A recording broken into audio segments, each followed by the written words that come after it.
Okay, I'll start. Well, first, let me thank you, the organizers, very much for being invited here and having the opportunity to talk. I will talk actually about a subject that I've started to get interested only recently. This is joint work with Ezio, Thomas, Dan, and especially Anna, a student of Ezio's. We actually we started quite some time ago now to work on an interface theory for information flow, and this has caused us actually time and again to take a step back, to ask more basic questions because we couldn't find the answers to these questions. And this happened at least twice. And so in this talk, I'll give you more of the questions than I have answers for. And I hope the community working on these topics, especially the specification and verification of hyperproperties, will maybe help me to find some of these answers. Just to clarify 3 words, I mean, 2 of them in the title. I'm going to talk about information flow properties, a special kind of security property that's actually not a property of individual traces, but information flow properties are properties of sets, namely a set of all possible system traces. And they're also called hyperproperties. Now, in the title, I had sequential information flow, and the word sequential I use as in contrast to combinational. A combinational system is memoryless. A sequential system has state. So when I talk about sequential properties, I mean not time invariant properties, but properties that are temporal, that can change in time. In particular, information flow requirements that change in time. And lastly, I should clarify that everything I'll talk about is purely about specification, about expressiveness of specification, about semantics of specification, and not about verification problems. Much work in this area has, of course, focused on verification, on decidability issues, and model checking issues, and so on. I will not talk about any of this, but some very basic expressiveness questions. So as sort of a stand-in or example for information flow, we use a property that in the security literature has been called non-interference, or usually general non-interference. In logic, the same kind of property has for many decades been studied and called independence. We basically, what it means that 2 variables are independent, and I use this sign to denote this orthogonality sign to denote independence. So 2 variables x and y independent if when x can have a possible value and y can have another possible value, then these 2 values could actually occur at the same time. So every possible value of x can occur together with every possible value of y. And I guess you can see how this is a valuable property to model information flow, in particular that no information should leak about the value of certain variables. To make it sequential, actually, we look at the simplest way of making this independence sequential, in that we have not 2 but 3 variables, x, y, and z, and we want a first x to be independent of y, followed by x being independent of z. And much of my talk will be how can we formalize this? What does this mean? And it's actually a bit mind-boggling how many different answers, what we call flavors of answers, there can be. It's also obvious why such a property is actually quite fundamental and actually practical, right? It could be, for example, in initialization phase with one information flow requirement followed by an operation phase with a different one, or if information is being declassified over time. Well, in general, you can imagine building, having some stateful information flow requirements, even sort of building automata that have these independence requirements attached to various states of the automata. So where do these different flavors that I alluded to come from? Well, first of all, there's the question, what's actually the observer? How much memory does the observer have in particular? For example, can an observer notice if a current value of y depends on some previous value or many previous values of x? And a second question about the observer is, can the observer actually know when the phase transition from the first to the then happens? This is clearly, a different situation. And then there are also questions about the structure and the observations. For example, does this phase transition always happen to have to happen at the same time, or could it happen totally asynchronously at different times in different behaviors or traces of a system? And we'll see that, all of this has, of course, an influence of how to then give a formal semantics to this property in the box. And that this can become very concrete. I just, encourage you to look at a program like this, which is presumably for some flavors at least, it should satisfy this sequential information flow requirement. What does this program do? Well, it loops, and in every loop it takes two inputs, a value of x and a value of a. And a gives you the phase transition from the first independence requirement to the second. And remember, in the first one, y should be independent of x, and in the second phase, z should be independent of x. So whenever a is true for the first time, some switch b happens, and as long as b is true, x is directly copied to z, while y is set to some constant. And after the switch b happens, x is assigned to y, while z is always assigned a constant. So clearly, before the switch b happens, z depends on x. Z is a copy of x, actually, while y is by any meaning of the word independent of x, because y is always the same constant. It was just initially assigned here. And while after the switch happens, y is now directly dependent on x, while z is a constant. So this program, if nothing else, should satisfy this sequential independence property. So now let's become a little bit more formal. I will talk about only Boolean variables here, so we'll denote them by x, y, z, but also a, b, and so on. Sigma, our alphabet, is this set of valuations for the Boolean variables, and I'll write them as short vectors or strings. So if I have two variables, x and y, I write a valuation as 2 bits. 2-bit strings. For example, 0, 0 is the valuation that assigns 0 to x and to y. And a trace is simply an infinite sequence of valuations. And here's just an example of a trace. That's one behavior of our system. So it assigns at every time a value to each of the variables. And just again, I just use spacing here to introduce, right? The first evaluation, the first of the trace is 0, 0. The second one is 0, 1. The third one is 0, 1, and so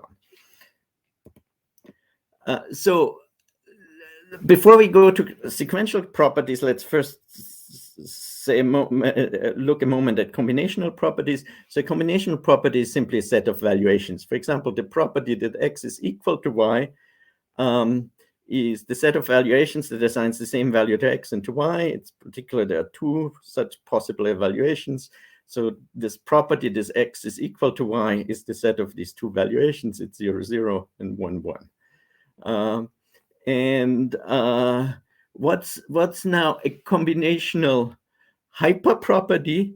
Well, it's a set of valuation sets. For example, here's a hyperproperty. Captures determinism or functional dependency on the two variables x and y.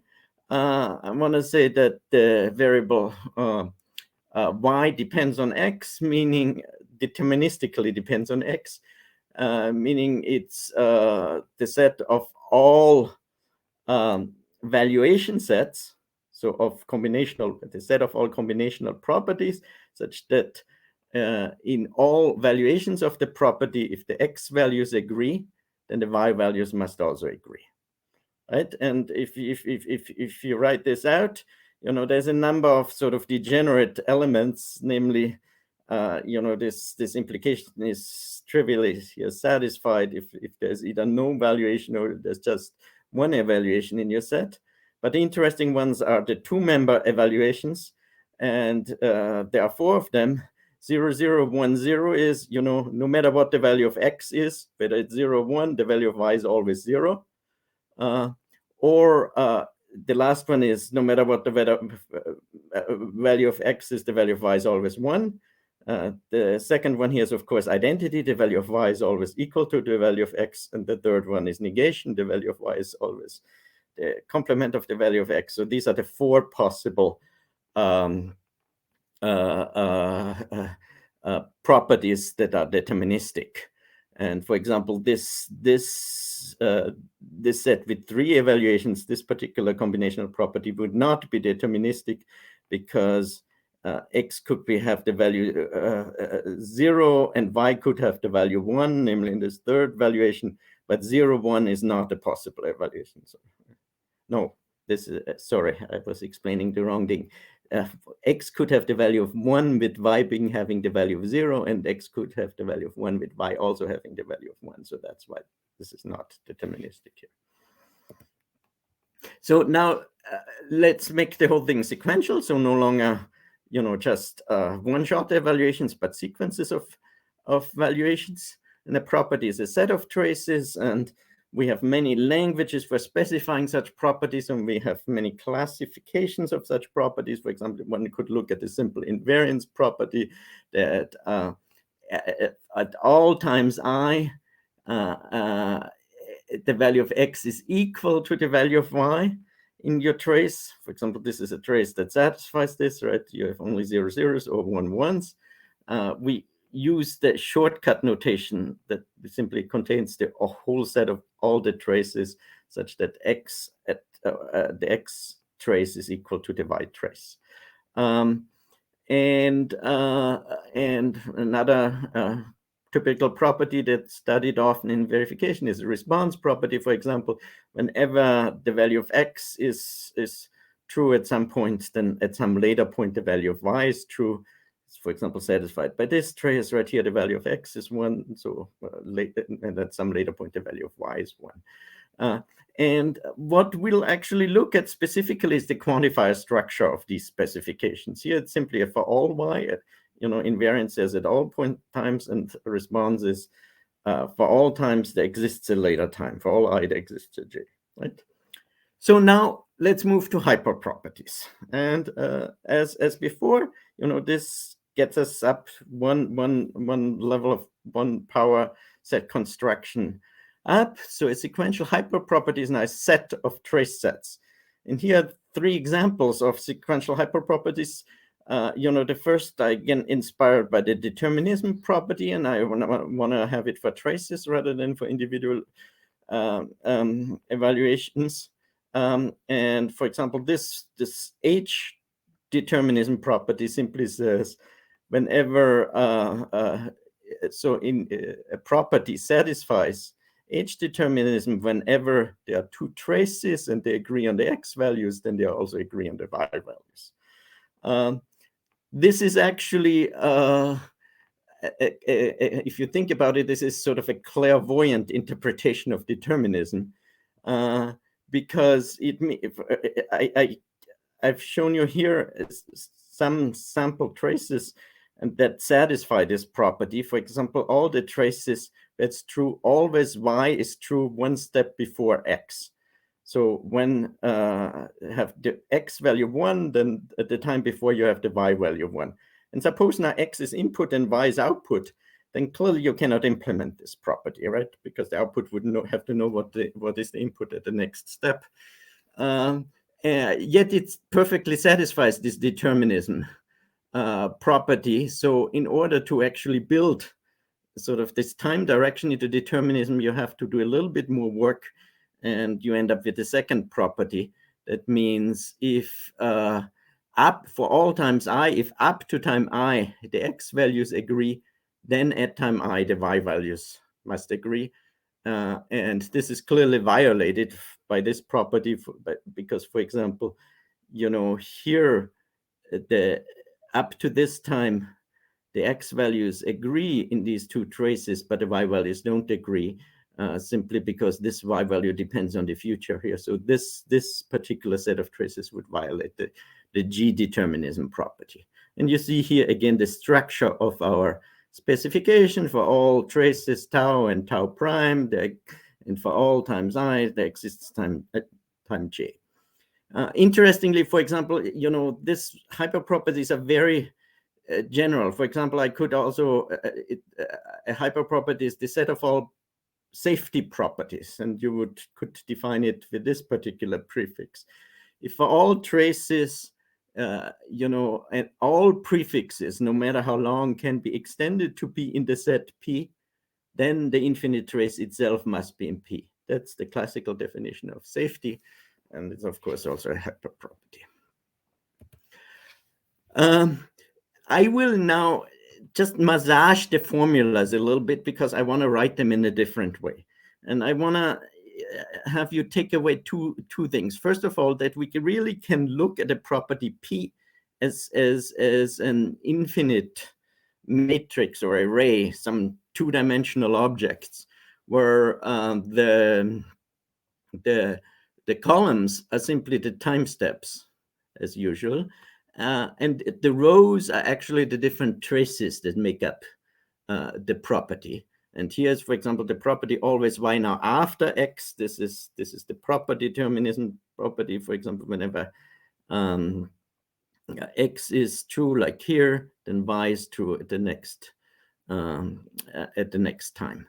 Now, when we write it like this, write a property P like a matrix like this, it suggests itself that we really also write the specification with, in like a formula over a two-dimensional array.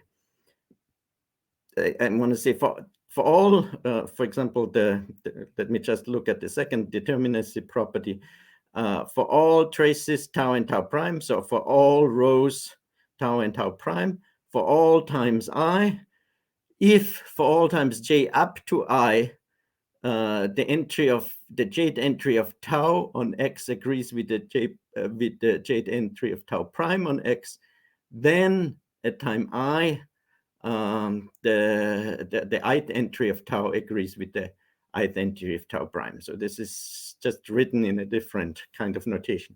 In fact, I'll change notation even further, just a little bit, getting rid of this P altogether, and now having two arrays, an X array and a Y array. And I'm just writing the same property now as before. I just, instead of writing the tau j value of property P at X, I simply write the X array at entry tau j. This is what we'll actually later call hypertrace logic. So it really views properties as two-dimensional infinite arrays that can be indexed like that, and every variable is an index, is a separate array, and first argument of the array ranges over traces, and the second one ranges over time points. So now, after this preliminary discussion, let's go to independence, because that's what we started out with. Independence or non-interference is what we actually wanted to worry about. So again, first in the combinational sense, what is independence? And this is what I had at the very beginning in the second slide in the box. Property is independent if for all valuations in the property, there exists a third valuation for all two evaluations v and v prime. There exists a third valuation w, and the w valuation agrees with v on x and with v prime on y. So every, the x value of v and the y value of v prime, no matter what v and v prime are, can always be combined, and you get a new valuation in your property. Again, if you look at the non-degenerate cases, there's really three such combinational value properties that are independent. The one is, no matter what x is, whether x is 0 or 1, y is always 0. The second is, no matter what x is, y is always 1. And the third is, no matter what x is, y is either 0 or 1. So these are the three possible, actually, independent properties that satisfy combinational independence. For example, this one does not, because, x could be 0 and y could be 1. But 0, 1 is actually not a possible evaluation. So this combinational independence, I'll write this before with this orthogonality design. So now let's make it sequential. And one way of making it sequential is a very classical and default way of making a combinational property sequential, is simply saying that the combinational property has to hold at all times I. So for all I, we have, there are two traces now, tau and tau prime, and for all two traces, there exists a third trace. And the third trace you get at time I by combining the x component from tau and the y component from tau prime, and that's your third trace row. So in automaton notation, you would write it something like that: combinational independence at every point in time. This is, for example, now a property that violates it because it violates it at time 3, because there's a 0, 0 and there's a 1, 1, but there's no 0, 1 anywhere. But this point independence has, the important thing is, has the time quantifier up front. It means at every time there could actually be, for any two traces, there could be a different third trace row. And so so the obvious alternative definition is what we call trace-based sequential independence, and this is also what's generally in the literature called general non-interference in the security literature, where actually the time quantifier is innermost, or here written actually without the time quantifier at all. It means for all traces tau and tau prime, there's always a third trace row. So if I take the x component from the first trace and the y component from the second trace, I get the row. For example, here, you take the first trace, take the x component, and from the second trace, you take the y component. That gives you this third trace. So explicitly written with quantifier, you see that it's for all tau and for all tau prime, there exists a row such that for all I, and then the usual condition. So after all this, now let's move to what I indicated at the beginning. I'm not interested in sort of this global sequential independence where it never changes, where always x and y should be independent, but where first x and y independent, and then afterwards in some second phase x and z are independent. So there's a small technicality that I now talk only about trace segments or finite traces, because if I want to concatenate them together, so I'll need to introduce just a bit of notation. And the only real novelty is here we use the length of trace segments, where trace segments have finite length and infinite traces have length omega. So now, again, you can, in each of these nodes, you could have a point-based or a trace-based, or which we now call segment-based interpretation of independence. The only key here is to worry about, and this is actually something quite subtle, is here now: do you compare segments of different lengths or not? This in the whether the point-based, or you take this point-based or the segment-based view, is the only thing that matters whether you have the for all I before the trace quantifiers or after the trace quantifiers. But clearly you want to only compare points in time that exist both in both trace segments, now pi and pi prime, in order to produce a third trace segment psi. And that has to be of that same length, right? So this is one way. This is a definition that allows you to compare even trace segments, to choose trace segments of different length. You can take a pi of length 3 and a pi prime of length 17, and there must be then a psi which has at least length 3. Another way of defining it would be actually to insist to combine only trace segments of equal length, and then of course produce another trace segment of equal length when you merge these two. I actually sort of suspect that this is the less desirable definition, because here the length of trace segments actually let you seems to leak some information about the requirement, in particular this independence requirement. But you see here there are already two quite plausible choices of whether you choose a point-based or a segment-based interpretation, and whether you compare only trace segments of the same length or of different lengths. There is yet more flavors and more detailed issues, and I'll just to show you this, I need to now introduce the transition, and the transition happens on some action A, or some Boolean variable A changing value. And the notation I'll use is, in a trace, I write trace tau, I write the min of tau A is actually the first time I where the action A happens. So A is true at time tau, and for all earlier times A is false. Or if it doesn't happen at all, then min of tau A is omega. And that allows us now to introduce this notation which can slice a property P by taking all the traces up to A, and all the trace segments, the prefixes up to A, and all the suffixes from the first A, with the obvious notation. And here and now I'll give you 4 different flavors or versions of the sequential information flow properties, depending on whether an observer can see the A or not, and whether the A happens synchronously on all traces or not. So that gives you 4 versions. The asynchronous and visible version is quite clear.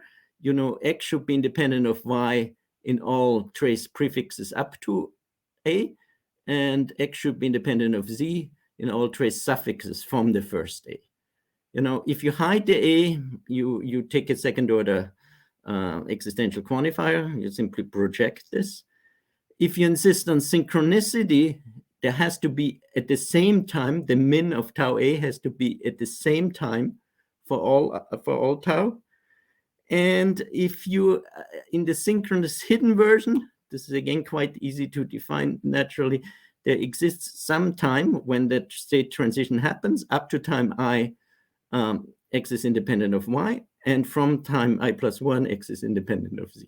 So here at least 4 versions, time multiplied with the 4 previous versions we had, whether each one of these orthogonality is point-based or segment-based, and whether you can compare segments of equal length or not, you get at least 16 already different semantics for this intuitive notion of making independence sequential. So now, which of these 16 or whatever versions can we now express? So I already told you we call this first order logic with two sorts, a sort for traces and a sort for time, for natural numbers, with the usual binary predicate less than to compare points in time. We call this hypertrace logic. And so instead of, having unary predicates, we have binary predicates with the first argument being a trace and the second argument being a time point. And we have the one function symbol that we need is the length. Here are two examples of hypertrace formulas. For example, there exists a point in time where for all traces A is true at that time. Or the second one says, there exist two traces that are direct complements of each other. So at all points I, A is, if A is true in tau, then it's false in tau prime or vice versa. So what we've shown is actually that this hypertrace logic is equally expressive to a logic that actually has been used in the literature quite a bit recently. It's actually it's also a first order logic, but over unary predicates, and uses a so-called equal level predicate that basically says that compares different traces at the same point in time. Just to give you an idea that actually it's not too difficult to show that you can translate formulas back and forth here. Just I find the hypertrace logic with the binary predicates much more readable. That's why I think actually it's a good way to think about these properties as arrays and hyperproperties than as sets of arrays. Of interest are, of course, fragments of this hypertrace logic. We call it the trace prefix fragment if all trace quantifiers are in a prefix, and the time prefixed fragment if all the time quantifiers are in a prefix.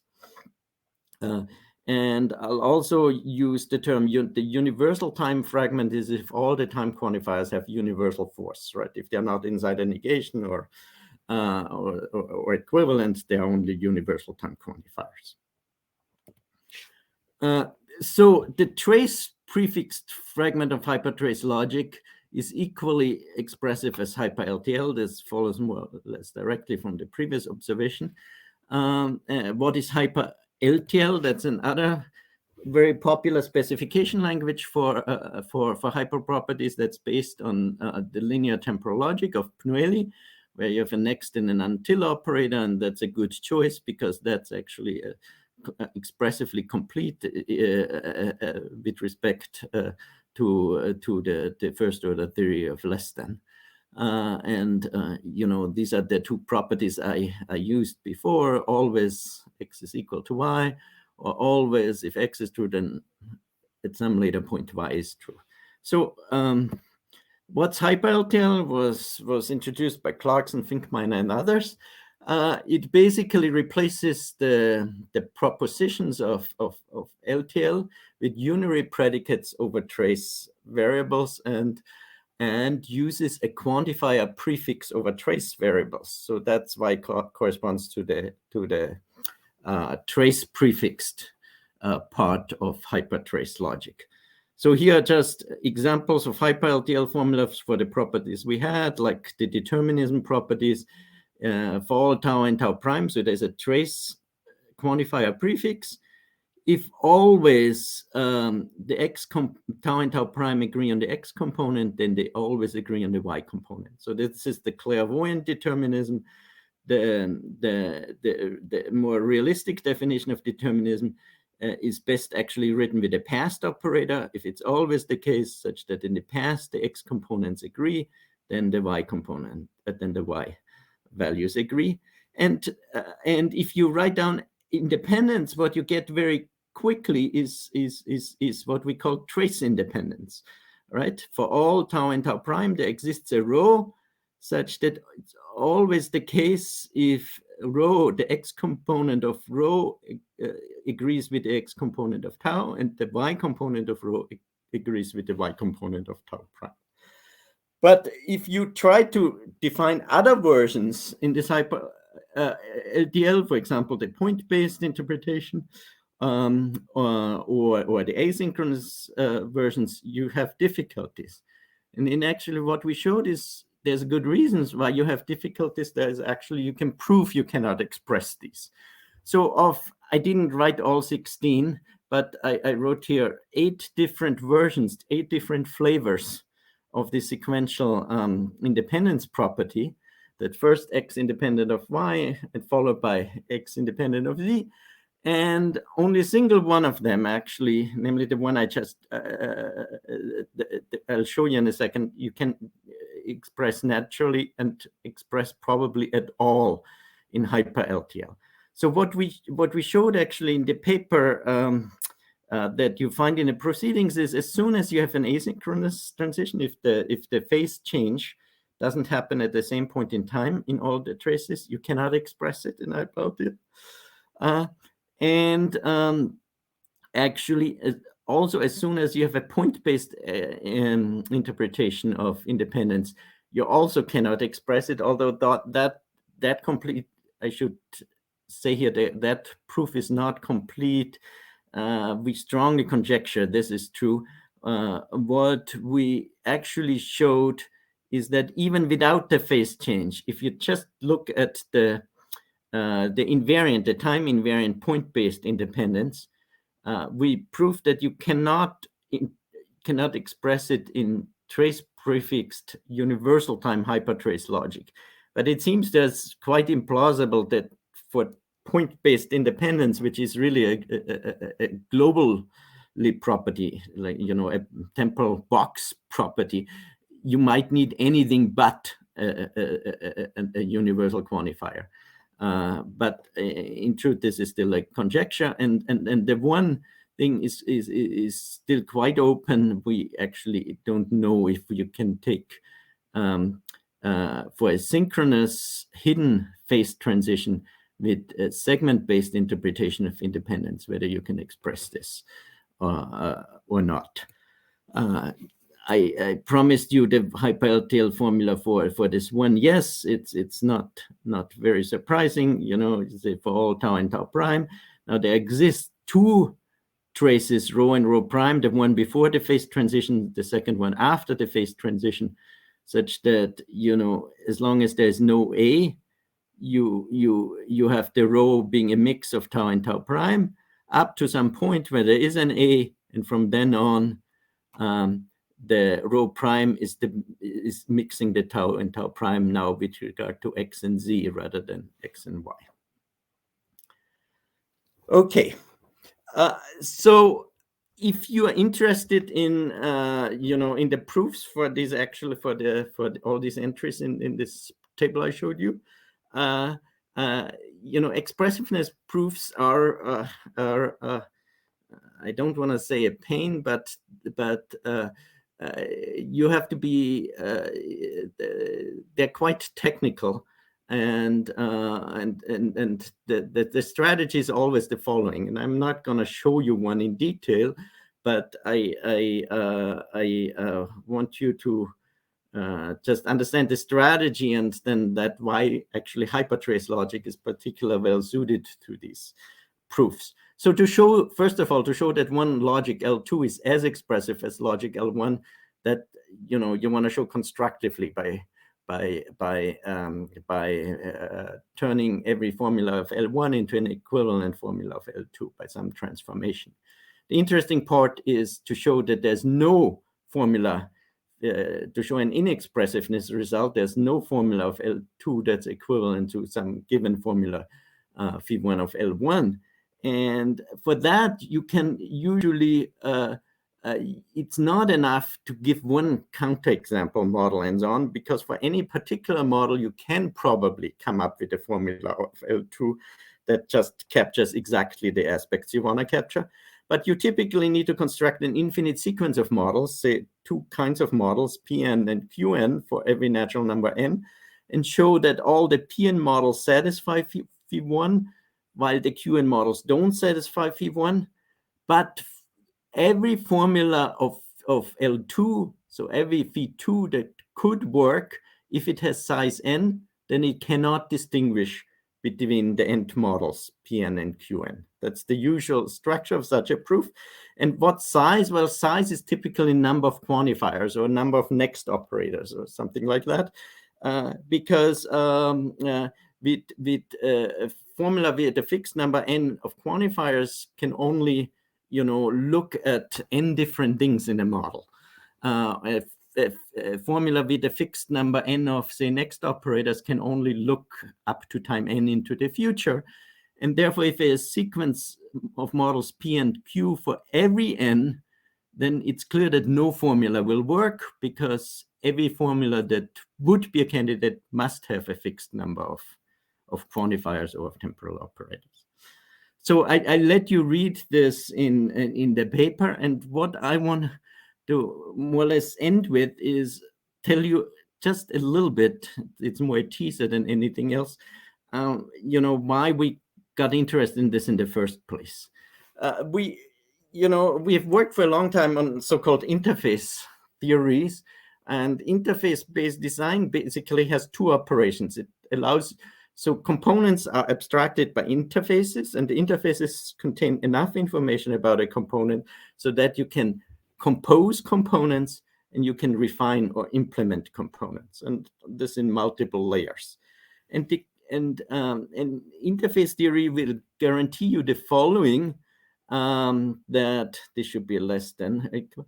If you refine some interface A or implement some interface A with A prime, and you implement B with B prime, then it's guaranteed actually that you can put A prime and B prime together, and they implement A parallel B. So this is the basic requirement you want of an interface calculus.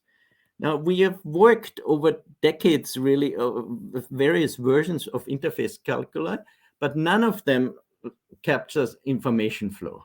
So some people, by the way, also call these contract algebras, not interface algebras. So a component interface has guarantees, which are provided by the implementation. It has assumptions that are guaranteed by the environment. When you can compose 2 interfaces, if the assumptions of one match or are consistent with the guarantees of the other, and vice versa. And you, in order to refine or implement an interface, the guarantees must become stronger and the assumptions must become weaker. That's the usual, contravariance here that you also find in type theories. And if guarantees and assumptions are, for example, predicates or temporal formulas and so on, then this short summary lets you build such interface theories.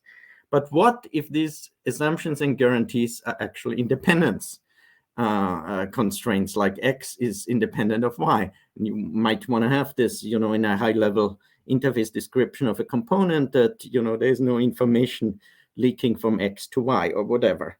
And it turns out this is actually quite technically involved to get this working. And that's why I said this is a teaser. Is that paper is called Information Flow Interfaces, and will appear at the upcoming ETAPs if you're interested.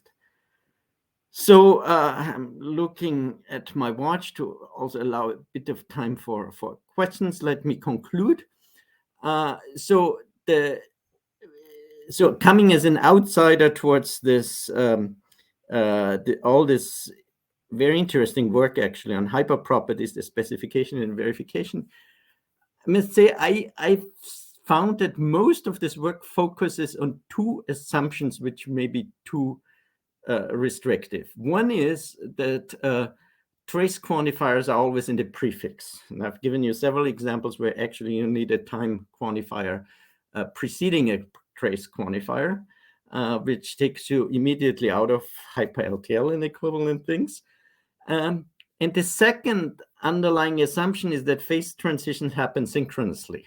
And hope I've convinced you actually that, especially for independence, actually the asynchronous flavors have a lot of appeal and ought to actually be the more proper definitions in many scenarios. And yet much of the work doesn't apply to either properties that specified not in a trace prefixed way or require asynchronous phase transitions. And I'm talking here about asynchronicity in the specification, actually nothing about the underlying system. The underlying system could be synchronous, asynchronous, whatever. I'm talking about really the specification that X independent of Y is asynchronously followed by X independent of Z in our example. We are not the only ones who observe this, actually, especially in the last years, and especially since we started to think about these things, quite a few people seem to have similar thoughts. And there has been actually, especially in the last year, quite a bit of work on sort of asynchronous versions of logics like HyperLTL. I mean, it started with some team semantics for LTL, linear time fixed point calculus, H mu, asynchronous HyperLTL, starring HyperLTL, context HyperLTL.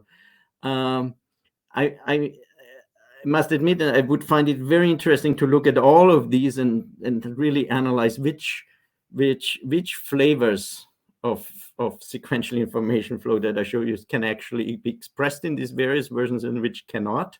I have here a very incomplete understanding. And finally, I think what is needed, I think, is we really need a very basic understanding of the semantics. I mean, property like independence or non-interference is so fundamental that there are so many different versions is somehow doesn't lead to a very clean situation. And so I think it's direly needed to actually think about the semantics before thinking about the language and the logic and the verification algorithms and so on. And with that, I'm happy to answer some questions.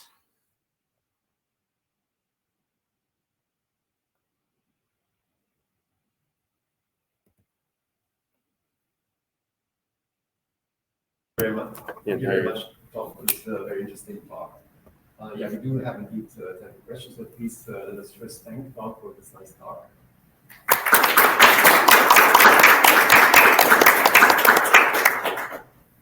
So if you are in the audience joining remotely, you can also answer or ask questions in the Q&A tab. Maybe we can start here in the audience.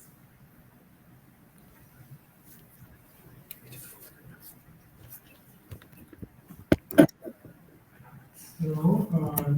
You said that, as far as I've understood, you said that the trace-based sequential independence is less leaky than the point-based independence. Did I understand that correctly? Or? Sorry, I did not hear you very well. I think what you said, and correct me if I misunderstood, is that you said that you thought I think the segment-based or trace-based version of sequential independence is somehow more appropriate than the point-based. Was that your question? My question was that I would consider the point-based independence less likely to cause side channel leakage. Basically, so that we look at the side channels. Then, if you have all the traces basically moving to the next step in the sequence, then basically, if you know the exact precise time when this movement is being done, then it would be quite easy to basically write the information from side channels. So in that point, I would say that the point-based sequential independence is better because it's basically having the time. Well, okay, let me just say this. I'm never saying, one version is more appropriate or better or should be used and another one should not be. I think it really depends on the specific scenario you want to model and want to capture and what the power of your observers is. Of course, in security, you want your observer to be, in principle, as powerful as possible, but in order to be extra safe and secure. But so I have not looked at specific situations like side channels and so on. So I'm not sure I can give you a much better answer than this. All I'm saying is there are many different versions. By just looking at the logical definitions, there are many different versions that almost suggest themselves. And and yet I don't think this has been illuminated a lot. Which version is appropriate in what context and what should specification languages really be able to capture and what not. Yeah, well, thank you very much for that. More questions in the audience? There was at least one question online. There's a question from Dan Fiedweiner, who asks, could you comment on the decidability of the model checking problem? Does Hypertrace Logic lead to new decidable classes of asynchronous hyperproperties? Yeah, obviously a question one should ask, and I mean, obviously also Hypertrace Logic is undecidable because it captures many of the logics that are already proven to be undecidable, but one could again try to look at identified decidable fragments. We haven't done so. As I said, we have actually come to this more out of interest that is actually what is it that we want to specify, and we haven't yet looked at all at any verification model checking algorithm, satisfiability checking algorithm. So, but you obviously have done a lot of work in this, and much of that I would expect, apply to fragments of Hypertrace Logic also. But that gives you something new, some new interesting fragments, I don't know. Maybe following up on this. So you mentioned that Hypertrace Logic is equivalent to the personal logic with the equal level predicate. So is there one, does one have technical advantages over the other in certain aspects? Is they equally expressive? They are again, I had a difficulty hearing you at the end. They are equally expressive. Yes, you can translate formulas of one into formulas of the other. So does one have technical advantages over the other? Well, I'm again, there may be advantages in terms of successes and so on. I don't know. What I presented this Hypertrace Logic, and I use this Hypertrace Logic actually in my thinking about these properties because I find it particularly natural. I mean, one always finds that natural that one, works with a lot. But I find this way of thinking as properties, as these arrays and hyperproperties, and as these sets of infinite arrays as particularly sort of natural, while a translation into sort of one-dimensional objects, which is what these logics with an equal level predicate do, is of course technically fine, but I find it much harder to think about. Okay, thank you very much, Tom. Any more questions from the audience? I'm sorry if I potentially misunderstood something, but what prevents you from taking this method and just treating it as syntactic sugar for a one-dimension method? Sure.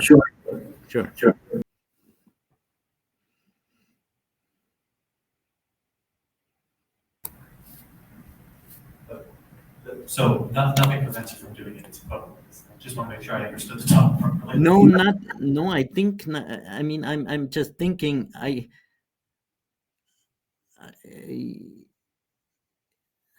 it's not an easy. I think of syntactic sugar as usually relatively easy definitions. I mean, the translation in one direction actually is not, especially from our logic to equal level predicate. But I guess this is not the direction you need for syntactic sugar. Is yes. But it's the same argument as why do we need temporal logic at all? We could just have a monadic first order logic, and yet temporal logic, part of its appeal is that it's actually very natural. So I think we have one more question online. So maybe we can have this as the last question.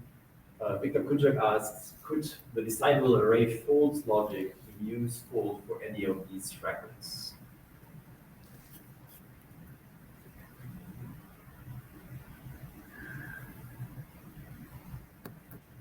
I don't know. I also don't know what they raise. I see. I don't know. Interesting question. Yeah, very interesting thought. It didn't even occur to me. I must admit. Okay, so I think there are no more questions at the moment, so maybe anything else we can take offline. Thank you very much, Tom, again, for this very nice